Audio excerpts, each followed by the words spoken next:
He just presented books written by Martin Luther on a bench, and he said, well, do you know those books? And Luther said, well, yes, I know them. And then they asked, do you know that what you have written is not according to the church, to the opinion of the Pope and to the tradition? And Luther said, well, yes, that's why I wrote it. And then they said, so, will you recant what you wrote? Will you take back? And now Luther, he felt that it will become dangerous now to say again no or yes. And he said, well, let me think it over. One night. Another, you may think it over. He went back to his hotel. He didn't have a room for him alone with bath and balcony. He just had a bed together with others in a big room. There he went back, he discussed some hours. In the night he wrote a letter to his friend, and in this letter he wrote, he defined his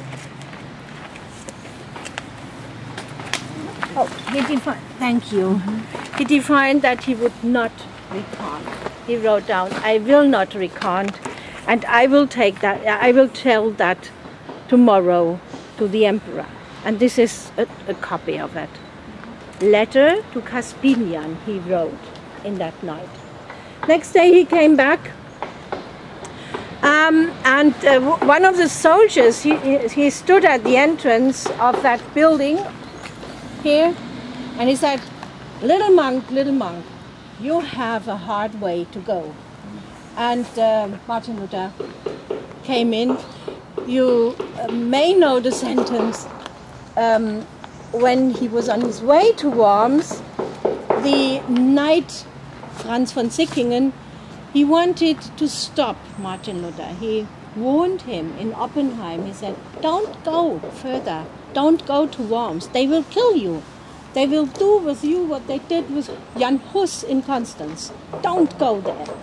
And Luther said, well, also if there are so many tiles, devils as tiles on the roof, I have to go. And he came in. So he knew that this might be his last show here, but he came in. And so the second day he came back, and von Ecken said the same. Are those your books? Have you written them? Will you recant? And Luther said, no, because. And then he talked 2.5 hours. We have only one sentence for that, because it's too long. We say, I cannot recant. So here I stand. I have no opportunity, no other opportunity. God may help me. Amen. That's what we make out of that 2 hours lasting speech in Latin and German. What he said is, recanting my writings, my critical writings, would mean to act against my conscience, against better knowledge.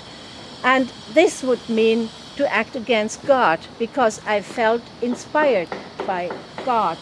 And I cannot act against it. That would cause danger to my soul. So God may help me. I cannot recant. And this scene is situated here in the middle of the houses. The emperor said nothing. He just said, that's it, go out. And he went out. He stayed another 8 days in Worms, discussing and drinking beer and wine and eating bread with butter and fat. And then he left Worms. And the rest you know, because you came already down here. We had in our buildings of the city, we had some wonderful pictures, nowadays destroyed because of the fires. So this is one of those Yeah. pictures showing Martin Luther in front of the emperor.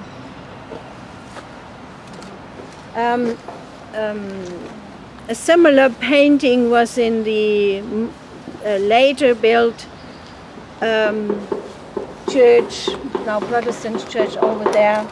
And it always shows the same Martin Luther at that moment when he said, I cannot recant, and the emperor sits there, what can I do? What happened afterwards was that they formulated here in Worms the so-called Worms Edict.